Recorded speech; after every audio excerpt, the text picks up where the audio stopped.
everybody. Welcome back to Bet or Forget. I am Louis. I've got my man Ryan Cook there in Australia as we dissect another great weekend of racing, Ryan. And we spoke about the all-conquering Viking, Bjorn Baker. And, well, didn't he head across to Western Australia and get it done again?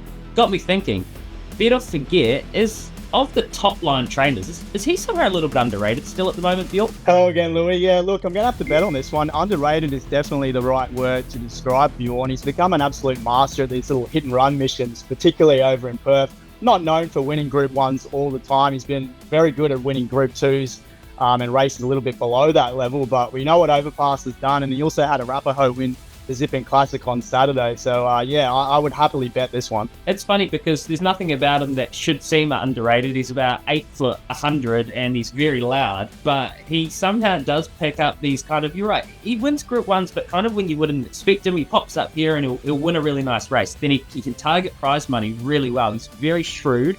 He's good with all ages, from juveniles to oldest stayers of horses. I think he's fantastic, actually. Big fan of Bjorn Baker, as you know, on the show.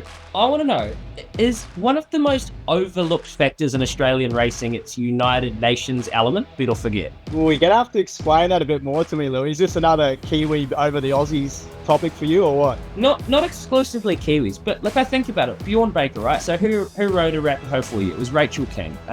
You've got, obviously, the Wallers, the J-Max, the Collets. At the moment, Safi Osborne's in Victoria. You've got Billy Loughnane, who's one of the superstar jockeys in the United Kingdom, one of the best apprentices I've had in a very long time, coming out to ride for Gay over wintertime.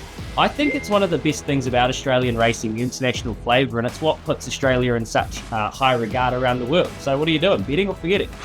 It's a painful one for me, but I'm going to have to bet here because we're talking about people that are underrated. Rachel King is absolutely underrated. We saw what she did in Hong Kong earlier in the year. It does beg the question of who Australia's best jockey is. I probably have to argue that it's Blake Shin right now, but you got J-Mac, you got the Irish jockey that you just spoke about. So yeah, Australia does have to lift its game a little bit. Now, you guys are fine. You got so much talent, but Hong Kong this weekend, that's where the talent will be. So it's one day, it's a massive meeting, the international card. Do you reckon it's a better one-off card than Royal Ascot is for the week? Look, yeah, I'm going to bet again. Royal Ascot's always been the top of my bucket list in terms of meetings I'd want to go and see. But this weekend could be absolutely historic. We've got Romantic Warrior going around, Karying Rising, and then Without a Fight. Those are three of the best horses in the world right now. So if there was one meeting I wanted to go to this year, it would be Hong Kong. I'll forget it only on the proviso that it doesn't have the depth of Royal Ascot, the horse numbers, the quality, the amount of races that every day at Royal Ascot. You get 5 days of just top liners. You get one day here and really the market's kind of telling you all you need to know about Karying Rising and Romantic Warrior. But I can't wait as well. It's going to be a hell of an occasion. We'll be back to bet it out later in the week, Ryan. See you then.